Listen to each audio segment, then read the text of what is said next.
now Jim's going to just call out a target like it's a threat, and everyone will see if they can get. So this is where it gets interesting, because that's how it's going to probably present itself in a real world environment, is that it's going to present it, and people are going to be trying to get the shot while other people are moving. All right, so Jim will call out the target. The threat is 6. Find it! Find it! Got it! Got it! Okay. So if you see the threat, and I see it's behind Gary, he wants to know it. So if you see it, call it out, so that I know, like, I'm looking here, and there's someone walking up behind me, and they see him reaching in their waistband. He calls, you know, to my 6 or whatever. That's what we want to get going. Okay, Jen, when you're ready. Threat 5. Behind you. Got it! Got it!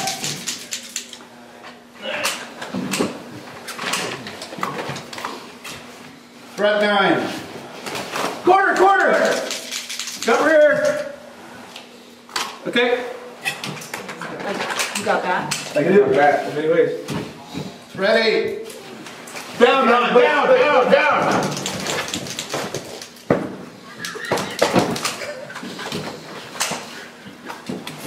Sit down. Alright, so basically we're pretty static right now.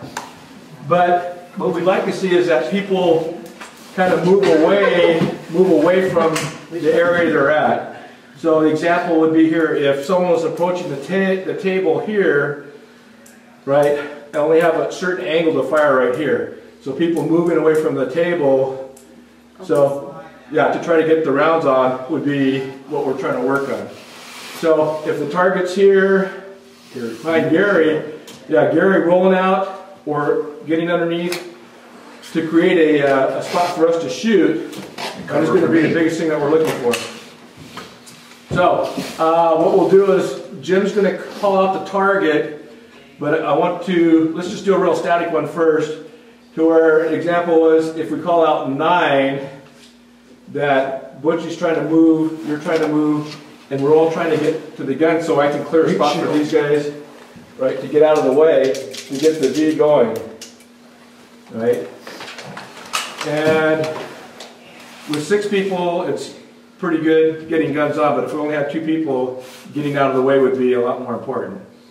So 2, right, behind you, down. And then moving, good. Now, a couple of people need to be looking for additional threats. So okay. Somebody's got to be scanning.